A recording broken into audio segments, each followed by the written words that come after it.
Hello everyone, welcome to cons way to success. நம்ம இன்றைக்கி வந்து டிஎன்பிஎஸ்சி வாரியர் பிளானில் நம்ம ஆல்ரெடி வந்து பேட்ச் எப்படி போகும் என்ன இது அப்படிங்கிறத வந்து நம்ம ஏற்கனவே உள்ள பாஸ்ட் வீடியோவில் சொல்லியிருந்தேன். ஸோ யாரெல்லாம் பார்க்கலையோ அதை வந்து போய் பார்த்துருங்க.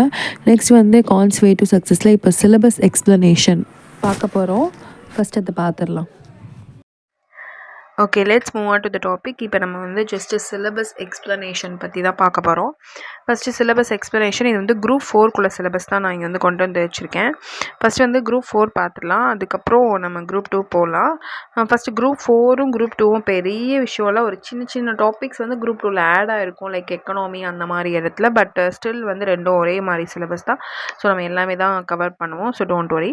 ஃபஸ்ட்டு வந்து சிலபஸ் பார்த்திங்கன்னா நம்ம இப்போ என்ன பார்த்துட்ருக்கோம் அப்படின்னு பார்த்தீங்கன்னா, ஜெண்டர் ஸ்டடீஸில் மொத்தம் 75 கொஸ்டின்ஸ் வந்து நமக்கு கேட்குறாங்க. மொத்தம் 75 கேள்வி கேட்குறாங்கல்ல. ஸோ இது வந்து எப்படி கிளாஸிஃபை பண்ணியிருக்காங்க அப்படின்னு பார்க்கலாம்.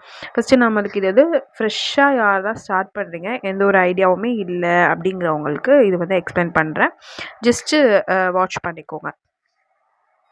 இப்போ வந்து சிலபஸ் பொறுத்த வரைக்கும் நம்மளுக்கு வந்து என்னென்ன டாபிக்ஸ் இருக்குது அப்படின்னா, சயின்ஸ் இருக்குது, ஜியாகிரஃபி இருக்குது, ஹிஸ்ட்ரி. முன்னாடி வந்து ஹிஸ்ட்ரி வந்து 2 பார்ட்டாக வந்து இருந்து, இப்போ வந்து ஹிஸ்ட்ரிங்கிறத வந்து மொத்தமாக ஆக்கிட்டாங்க. History, culture of India and Indian national movement, modern history எல்லாமே சேர்த்து 10 கொஸ்டின்ஸ் வந்து வச்சுருக்காங்க. நெக்ஸ்ட் வந்து இந்தியன் பாலிட்டி 15 கொஸ்டின்ஸு. இந்தியன் எக்கனாமியும் நம்ம ஏற்கனவே படிச்சிருப்போம், யூனிட் 9ல் படிச்சிருப்போம், அதையும் சேர்த்து வச்சு 20 கொஸ்டின். யூனிட் 5 வந்து Indian economy and development administration in Tamil Nadu அப்படின்னு சொல்லிட்டு 20 கொஸ்டின்ஸ் வச்சுருக்காங்க. ஆஃப்டர் தட் வந்து history, culture, heritage and socio political movement of Tamil Nadu 20 questions. So இப்போ நம்மளுக்கு மேஜராக வந்து நமக்கு எங்கே 2 மார்க் 2 இடத்துல டாபிக்ஸ் வந்து இருக்குது அப்படின்னா, யூனிட் 5ம் யூனிட் 6லையும் மொத்தம் 20 கொஸ்டின்ஸ் வந்து இருக்குது. ஓவராலாக 20 கொஸ்டின்ஸுமே நம்ம வந்து படிச்சிருவோமா அப்படின்னு, தட் மீன்ஸ் 20 40 கொஸ்டின்ஸ் இருக்குல்ல, 40 கொஸ்டின்ஸுமே அடிச்சிட முடியுமா அப்படின்னு கேட்டால், எடுத்தோடனே நமக்கு 20 ஆஃப்டர் 20 வந்து தேவை கிடையாது. ஃபஸ்ட்டு அதை மைண்ட் பண்ணுங்கள். இப்போ Indian economy and developing administration of தமிழ்நாடுனா நான் 20க்கு 20 வாங்கினா தான் நான் அடுத்த யூனிட்டுக்கே போவேன். இல்லைனா வருஷத்தோட நான் 20க்கு 20 வாங்கணும்னு படிச்சுட்டே இருப்பேன். ஃபஸ்ட்டு திங்க் பண்ணாதீங்க. எதெல்லாம் ஈஸி டாபிக்ஸோ அதெல்லாம் கம்ப்ளீட் பண்ணிட்டே வந்துடலாம்.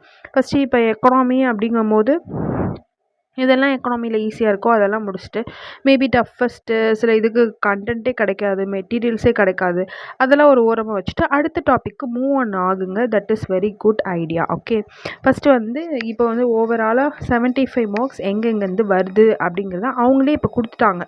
முன்னாடி தான் அப்படி கிடையாது, பட் ஸ்டில் இப்போ வந்து கொடுத்துட்டாங்க. அதனாலேயே கொஸ்டின்ஸும் இன்னும் டஃப்பாகவும் ஆக்கிட்டாங்க.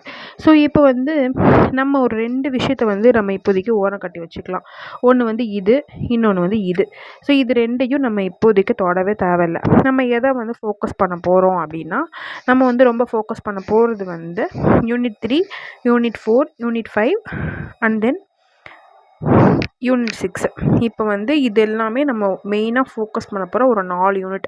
மேஜராக இதில் எதெல்லாம் இம்பார்ட்டண்ட்டோ அதெல்லாமே கம்ப்ளீட் பண்ணிவிட்டு after that we can move to unit 1 and 2, that science and geography. Okay, first வந்து எல்லாருக்குமே ரொம்ப ஒரு டவுட்ஃபுல் ஒன்று வந்து என்ன அப்படின்னு பார்த்தீங்கன்னா, பாலிட்டிக்கு வருவாங்க. நிறையா பேருக்கு வந்து பாலிட்டி அப்படிங்கிறதே வந்து ஒரு மாதிரி தள்ளி வச்சு தான் பார்ப்போம். சில பேருக்கு பாலிட்டி ரொம்ப இன்ட்ரெஸ்ட்டாக இருக்கும், ரொம்ப பிடிக்கும். ஸோ அது பிரச்சனை கிடையாது. நம்மளும் அதே தான். இப்போ பாலிட்டி வந்து ஃபஸ்ட்டு ஸ்டார்ட் பண்ணும்போது நம்ம அது வச்சு நம்ம ஸ்டார்ட் பண்ணலாம். ஒய் பிகாஸ் இண்டிபெண்டன்ஸ் கிடைச்ச உடனேயே நமக்கு இண்டிபெண்டன்ஸ் கிடைக்கிறத பற்றி படிக்கிறது தான் நம்ம இந்தியன் நேஷ்னல் மூவ்மெண்ட்டில் படிப்போம். எப்படின்னா நமக்கு இண்டிபெண்டன்ஸ் கிடச்சிச்சு அப்படிங்கிறத பற்றி இந்தியன் நேஷ்னல் மூவ்மெண்ட்டில் படிப்போம். ஸ்டில் வந்து இந்தியன் பாலிட்டி அப்படிங்கிறது வந்து நமக்கு பாலிட்டி அப்படிங்கிறதே வந்து ஒரு இண்டிபெண்டன்ஸ் கிடச்சதுக்கப்புறம் நம்ம எப்படி வந்து நம்மளுடைய நாட்டை வந்து நடத்துகிறோம் அப்படிங்கிறதுக்காக நம்ம வரையறுக்கப்பட்ட கான்ஸ்டியூஷனை பற்றி அது என்ன பண்ணாங்க, எப்படி பண்ணாங்க, யார் யாரெல்லாம் வந்தாங்க, என்னென்னலாம் நடைமுறைகளில் இருக்குது அப்படிங்கிறத படிக்கிறது தான் பாலிட்டி. அதை வந்து நம்ம வந்து ஃபஸ்ட்லேருந்து அதுலேருந்து போகலாம் அப்படின்னு என்னோடய ப்ரிஃபரன்ஸ். ஸோ இன்னும் ஷெட்யூல் கம்ப்ளீட் ஆகலை. If you have any idea means you can comment it. Okay, இப்போ இந்தியன் பாலிட்டியில் பார்த்தீங்கன்னா கான்ஸ்டியூஷன் ஆஃப் இந்தியா பற்றியும் இதில் என்னென்ன டாபிக்ஸ் இருக்குது அப்படின்னு பார்த்தோன்னா, கான்ஸ்டியூஷன் ஆஃப் இந்தியா இருக்குது, ப்ரியாமல்ஸ் இருக்குது. ஸோ இதில் வந்து ஈஸியஸ்ட் திங்ஸ் எல்லாம் ஃபஸ்ட்டு வந்து கம்ப்ளீட் பண்ணணும். எப்படி பார்க்கலாம் அப்படின்னு பார்த்தீங்கன்னா, கான்ஸ்டியூஷன் ஆஃப் இந்தியா, அதுக்கப்புறம் ப்ரியாமலு, சைலண்ட் ஃபீச்சர்ஸு இதெல்லாமே வந்து ரொம்ப ஈஸி தான். அதுக்கப்புறம் பார்த்தீங்கன்னா ஃபண்டமெண்டல் ரைட்ஸு, ஃபண்டமெண்டல் டியூட்டீஸு, சிட்டிசன்ஷிப்பு, இந்த union and state and union territories up to that வந்து ரொம்ப கொஞ்சம் ஈஸியாக தான் போயிட்டுருக்கும். டைரக்டிவ் பிரின்சிபல்ஸ் வரைக்கும் கொஞ்சம் ஈஸியாக பார்ட் 1 நம்ம வச்சுக்கலாம். இதெல்லாமே கொஞ்சம் ஈஸியாக தான் போகும். அதுக்கப்புறம் union executive, union legislative, state executive இந்த மாதிரி விஷயங்கள்லாம் கொஞ்சம் நம்ம நிறைய பேர் படிச்சிருக்கவே மாட்டாங்க. அது மாதிரி ஒரு டாப்பிக்கு. இதுக்கப்புறம் உள்ளது சுத்தமாக யாருமே கண்டுக்கிறதே கிடையாது. அதுவும் ஒரு டாபிக். ஸோ இதெல்லாமே தான் யூனிட் 4ல் இந்தியன் பாலிட்டியில் இருக்குது. இப்போ ஃபஸ்ட்டு வந்து எல்லாருமே அடிக்கடி படிக்கிற டாபிக் வந்து கான்ஸ்டியூஷன்லேருந்து ஸ்டேட் பாலிசிஸ் வரைக்கும் எல்லாருமே அடிக்கடி படிச்சுட்டு இருப்பாங்க. ஸோ அது வந்து பேசிக் ஆரம்பத்தில் எப்படி இருந்துச்சு என்ன ஏதுன்னு சொல்லிட்டு ஒரு பேசிக் திங் தான் அது. ஸோ நெக்ஸ்ட்டு வந்து இந்த டாபிக்ஸ் எல்லாமே இருக்குது. ஸோ ஃபஸ்ட்டு சிலபஸை பாருங்கள், என்ன இருக்குது, என்ன தான் இருக்குது நம்மளோட சிலபஸில், என்னத்துலேருந்து தான் கொஸ்டின் கேட்குறாங்க, அதுவே தெரியாமல் சும்மா படிச்சுட்டே இருந்தாலும் நமக்கு வேலைக்கே ஆகாது. ஸோ இந்த கன்சியூமர் ப்ரொடக்ஷன் பற்றியும் இந்த ரைட் டு இன்ஃபர்மேஷன் பற்றி ஒரு கொஸ்டின் கண்டிப்பாக கேட்பாங்க, எப்படியாவது வந்துடும். அதே மாதிரி எம்பவர்மெண்ட் ஆஃப் விமெனை பற்றி ஏதாவது ஒரு கொஸ்டின் கண்டிப்பாக இருக்கும். ஸோ இதுலேருந்துலாம் கொஸ்டின்ஸ் இருக்கும். ஆனால் நம்ம வந்து மோஸ்ட்லி இதுக்கு மட்டும்தான் ரொம்ப வந்து இம்பார்ட்டன்ஸ் கொடுத்துட்டே இருப்போம். அது வந்து கண்டிப்பாக கொஸ்டின்ஸ் இருக்கும். பட் ஸ்டில் வந்து பின்னாடி இருக்கிறதுக்கும் கொஞ்சம் ஃபோக்கஸ் கொடுக்கணும். ஸோ இப்போ இந்தியன் பாலிட்டியில் 15 கொஸ்டின்ஸ்க்கு அட்லீஸ்ட் ஒரு 10 கொஸ்டின்ஸ் ஆச்சு எடுக்கிறதுக்கு நம்ம ட்ரை பண்ணணும். ஓகேங்களா? இப்போ நெக்ஸ்ட் வந்து நம்ம பார்க்க போகிறது வந்து பார்க்குறது வந்து நம்ம என்ன பார்க்க போகிறோம் அப்படின்னா இந்தியன் எக்கனாமியும் ரொம்ப பெரிய விஷயம்லாம் கிடையாது. எக்கனாமினா என்ன, இந்தியன் எக்கனாமினா என்ன அப்படின்னு பார்க்குறோம். அதுக்கப்புறம் 5 இயர் பிளான் மாடல்ஸ்னு ஒன்று இருக்குது. அது எப்படிலாம் வந்துச்சு, பிளான் என்ன, மாடல்ஸ் என்ன, எந்த மாடல் வந்து கொண்டு வந்தாங்க, மாடல்ஸ்லாம் என்னென்ன இருக்குது, இப்போ ஹராடோமன் மாடல், இன்வெஸ்ட்மெண்ட் மாடல், அந்த மாதிரி சில மாடல்ஸ் இருக்கும். அது எல்லாமே நம்ம அப்கமிங் கிளாஸில் டாப்பிக்காக நம்ம பார்க்க தான் போகிறோம். ஸோ இது என்ன இருக்கும் அப்படின்னா டெவலப்மெண்ட் அட்மினிஸ்ட்ரேஷன் இன் தமிழ்நாடு. இதில் மோஸ்ட்லி வந்து ஸ்கீம்ஸ் ஓரியன்டாக போகும். நம்மளுக்கு தமிழ்நாட்டில் என்னென்ன ஸ்கீம்ஸ் கொண்டு வந்தாங்க, மோஸ்ட்லி வந்து 2 கொஸ்டின்ஸ் 3 கொஸ்டின் 2 to 3 கொஸ்டின் வந்து கண்டிப்பாக வந்து தமிழ்நாட்டில் என்னென்ன ஸ்கீம்ஸ் கொண்டு வந்தாங்க, நம்ம ஸ்டாலின் ஐயா வந்து என்னென்ன ஸ்கீம் வந்து கொண்டு வந்தாங்க அப்படிங்கிறத கேட்பாங்க. இது வந்து எதில் வரும் அப்படின்னு பார்த்தீங்கன்னா இந்த வெல்ஃபேர் ஸ்கீம் ஆஃப் கவர்மெண்ட் அப்படிங்கிறதுலேருந்து வந்துடும். ஸோ இதுலேருந்து கண்டிப்பாக ஒரு 2 கொஷின்ஸ் இருக்கும். அது நான் கண்டிப்பாக ஷுவராக சொல்லுவேன். ஏன்னா நான் இப்போ பார்த்த 2-3 எக்ஸாமில் அப்படி தான் கேட்டிருந்தாங்க. ஸோ வந்து இதெல்லாமே வந்துட்டு யூனிட் 5ல் Indian economy and development administration in தமிழ்நாட்டில் கேட்குறாங்க. ஸோ இப்போ இதெல்லாமே நம்ம கரெக்டாக ஃபாலோ பண்ணிட்டு வந்தோம்னாலே நம்ம மோஸ்ட்லி ஒரு 10 to 15 கொஷின்ஸ் வந்து நம்ம எடுத்துட முடியும். அதுக்காக 2020 ஏன் எடுக்கலை அப்படின்னு கொஸ்டின்ஸ் கேட்கக்கூடாது. 2020யும் நம்ம எடுக்கலாம். பட் ஆனால் ஃபஸ்ட்டு நம்ம மினிமமாக ஸ்கோர் பண்ண ட்ரை பண்ணுவோம். ஆஃப்டர் தட் மேக்ஸிமம் ஸ்கோருக்கு என்ன பண்ணலாங்கிறத பார்க்கலாம். ஒன்றுமே இல்லாமல் 0லேயே நின்றுட்டு யோசிச்சுட்டே இருக்காமல் ஏதாவது ப்ராக்ரஸ் பண்ணணும் அப்படிங்கிறத ஸ்டார்ட் பண்ணுங்கள். ஸோ நெக்ஸ்ட் வந்து unit 6 history and cultural heritage and social political movement of Tamil Nadu. இதில் மோஸ்ட்லி தமிழ்நாடோட எதை பற்றி சொல்லியிருப்பாங்க. பிஃபோர் தேட் வந்து திருக்குறள் பற்றி, சங்கம் ஏஜ் பற்றி இதெல்லாமே வந்து தமிழ் ஓரியன்டாகவும் சம் கொஸ்டின்ஸ் வந்து இருக்கும்.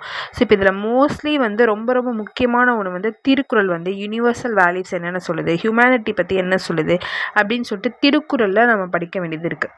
ஸோ அப்போ திருக்குறள் வந்து ஸ்கூல் புக்கில் எங்கெங்கே என்னென்ன திருக்குறள்ஸ் இருக்கோ அது எல்லாமே நம்ம வந்து பார்க்க வேண்டியது இருக்குது. So maybe in batch start ஆனதுக்கப்புறம் டெய்லி ஒரு 5 திருக்குறள்ஸ் வந்து ஃபஸ்ட்டு பார்த்துட்டு next we can move to the class. Okay, next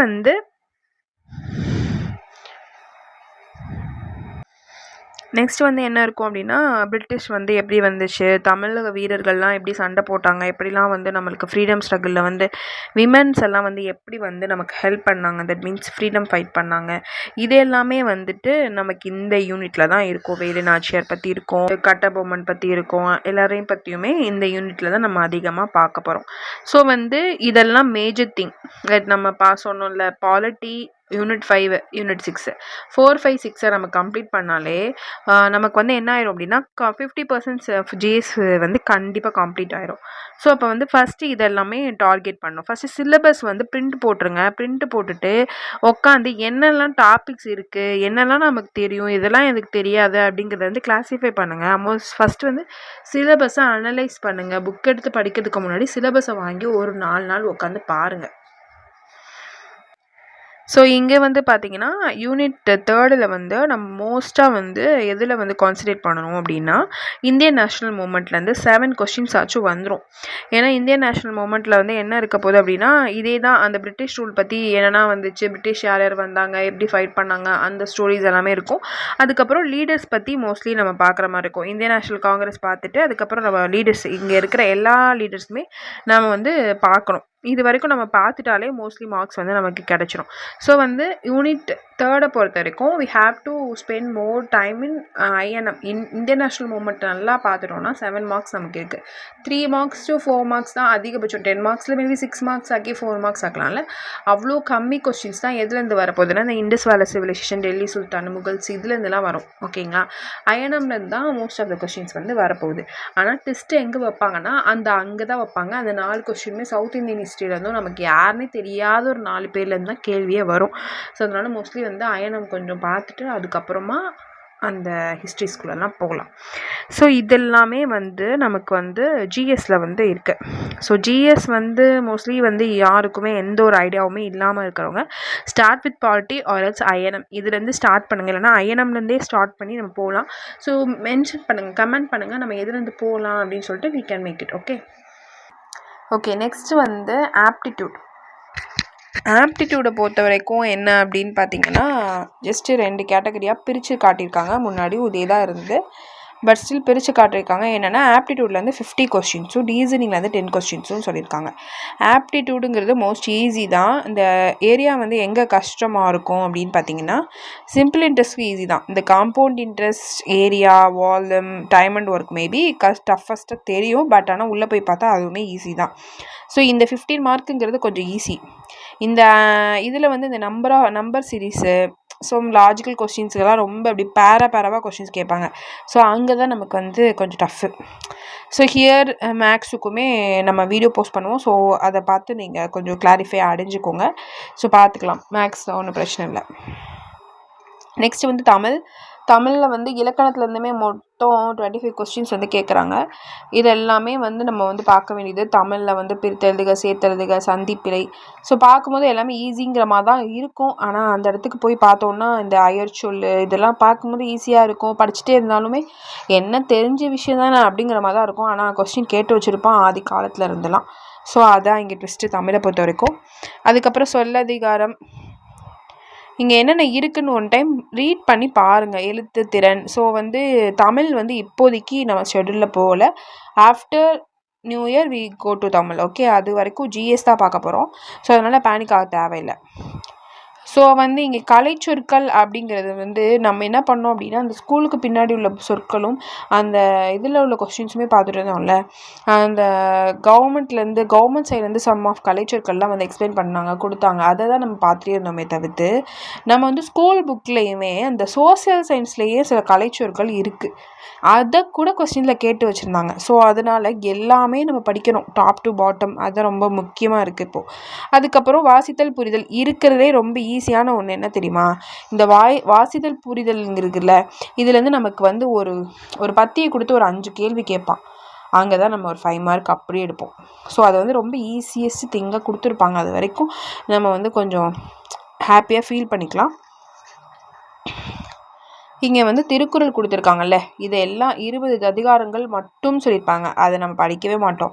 ஆனால் என்னை பொறுத்த வரைக்கும் திருக்குறள் கூட ரீட் பண்ணி ஆன்சர் பண்ணுற மாதிரி தான் இருக்கும். மற்ற ஆத்தர்ஸ் பற்றி கேட்குற அந்த ஆசிரியர்கள் பற்றி கேட்குற கேள்விகளும், சில நூற்குறிப்புகள் பற்றி கேட்குற கேள்விகளும், பாடல்கள் கொடுத்து அதில் ஏதாவது கொஸ்டின் கேட்டாங்கன்னா தான் கொஞ்சம் டஃப்பாக தெரிகிற மாதிரி எனக்கு ஃபீல் பர்சனலி. பட் ஆனால் போக தான் நமக்கு எல்லாமே எப்படி இருக்குது அப்படின்னு நம்ம வந்து தெரிஞ்சுக்க முடியும். ஸோ இவ்வளோ தான் நம்மளோட சிலபஸில் வந்து பெருசாக ஒன்றும் பார்க்குறதுக்கு ஒன்றுமே இல்லைனாலும் இங்கே தமிழ் தான் நமக்கு வந்து play a vital role. 100 marks வந்து நம்மக்கிட்ட தமிழுக்கு மட்டுமே 100 மார்க்ஸ் இருக்குது. நம்ம வந்து ஃபஸ்ட்டு நம்ம என்ன பண்ணோம் அப்படின்னா ஸ்டடி பிளான் அப்படிங்கிறத வந்து ஒன்று போடுறீங்க அப்படின்னா ஒரு நாளைக்கு 2 மணி நேரம் படிக்கிறோம், ஒரு நாளைக்கு 2 ஹார்ஸ் படிக்கிறீங்க அப்படின்னா 1 ஹார் வந்து தமிழுக்கு எடுத்துக்கோங்க. அந்த 1 ஹாரில் 45 மினிட்ஸ் ஜிஎஸ், 15 மினிட்ஸ் வந்து மேக்ஸ் அப்படின்னு பிரிச்சுக்கோங்க. ஓகேங்களா? இந்த மாதிரி வந்து ஈக்குவலாக போட்டு அப்படி படிங்க. ஏன்னா மார்க் பாருங்களேன், 25 மார்க்கு, இது 75, இது 100. அதுக்கேற்ற மாதிரி நம்ம ஸ்டடி பிளான் பண்ணி கரெக்டாக ஃபாலோ பண்ணி போனால் கரெக்டாக இருக்கும் அச்சீவ் பண்ணுறதுக்கு. ஒரு நாளைக்கு 2 மணி நேரம் படிங்க இதே மாதிரி ஷெடியூல் பண்ணி. ஏன்னா உங்களுக்கு அவ்வளோ டைம் இருக்காது. You are a mom, you are a home maker, but you don't have that much time to study. But still வந்து morning 1 hour before all wake up, after 1 hour after sleep, everyone sleep, அப்புறம் ஒரு 1 மணி நேரம். So இந்த 2 மணி நேரம் மட்டும் நீங்கள் எடுத்துக்கோங்க. இந்த 2 மணி நேரம் படிங்க. இன் பிட்வீன் நம்மளோட வீடியோ வந்து ஒர்க் பண்ணும்போது, நம்ம ஏதாவது வேலை பார்த்துட்டே இருக்கும்போது கூட நீங்கள் கேளுங்க. நோட்ஸ் எடுக்கணுன்ற போது ஆஃப்டர் தட் உட்காந்து ஃப்ரீயாக இருக்கும்போது நோட்ஸ் எடுங்க. இன் டே டைம்ஸில் வந்து வீடியோ பார்த்து நோட்ஸ் எல்லாம் எடுத்து வச்சுக்கோங்க. பட் இந்த 2 hours வந்து வீடியோஸ் பார்க்கக்கூடாது. அந்த 2 hours நீங்கள் புக் எடுத்து படிக்கணும். அதுதான் விஷயம். இப்போ நீங்கள் வீடியோ பார்க்கறதுக்கே அந்த 2 hours எடுத்துக்கிட்டிங்கன்னா எப்போ படிப்பீங்க? ஸோ வந்து இப்போ டே டைமில் எப்போல்லாம் ஒர்க் இருக்கும், நிறைய டிஸ்டர்பன்ஸ் இருக்கும், அப்போ உட்காந்து வீடியோ பார்த்து ஃபோக்கஸ் பார்த்து நோட்ஸ் எடுத்து வச்சுட்டு ஆஃப்டர் தேட் அந்த நான் சொன்னேன் இந்த 2 மணி நேரம், காலையில் 1 மணி நேரம், நைட்டு 1 மணி நேரம், அப்போ ஃபுல்லாக உட்காந்து படிக்கணும். ஸோ இப்படி நீங்கள் ஃபாலோ பண்ணிங்கன்னா கண்டிப்பாக அச்சீவ் பண்ணலாம். ஸோ சிலபஸ் இதுதான். பிரிண்ட் எடுத்துக்கோங்க. சிலபஸை பிரிண்ட் எடுத்துகிட்டு ஜஸ்ட்டு பிரிண்ட் எடுத்து நீங்கள் வந்து இதை தான் படிச்சிருக்கோம் அப்படின்னு நீங்கள் வந்து ஸ்ட்ரைக் அவுட் பண்ணிகிட்டே வந்தீங்கனாலே ஓவராலாக நீங்கள் உங்களுக்கு ஒரு ஐடியா இருக்கும். எப்போ பார்த்தாலும் உங்களுக்கு பேனிக் ஆக தேவையில்லை. நம்ம இதெல்லாம் படிச்சிருக்கோம், ஜஸ்ட்டு எக்ஸாம் அப்போ ரிவிஷன் பண்ணால் போதும், மேற்கொண்டு படிக்கணும் நமக்கு வந்து ஒரு மோட்டிவேஷன் மாதிரி இருக்கும். அதை விட்டுட்டு சும்மா ரேண்டமாக புக் எடுத்து வச்சுட்டு உட்காந்துட்டே டைம் வேஸ்ட் பண்ணாதீங்க. ஸோ ப்ளீஸ் ப்ராக்ரஸ் பண்ணுங்கள். Don't think too much. Okay, 20 mark தான், ஃபுல் மார்க்கும் நான் அச்சீவ் பண்ணிட்டு தான் அடுத்த டாபிக் போவேன், இந்த இதை முடிச்சுட்டு தான் நான் 100% கம்ப்ளீட் பண்ணிட்டு தான் நெக்ஸ்ட் டாபிக் போவேன் அப்படின்னு சொல்லிட்டு don't think too much. Please progress. அவ்வளோதான் நான் சொல்வேன். ஓகேங்களா? தேங்க்யூ. சப்ஸ்கிரைப், ஷேர், லைக் பண்ணுங்கள், ஷேர் பண்ணுங்கள், கமெண்ட் பண்ணுங்கள். கண்டிப்பாக மற்ற ஃப்ரெண்ட்ஸ்க்கும் சப்போர்ட் பண்ணுங்கள், மற்ற ஃப்ரெண்ட்ஸ்க்கும் வந்து ஷேர் பண்ணுங்கள். Finally, thank you. Have a nice day. Do follow, subscribe and share.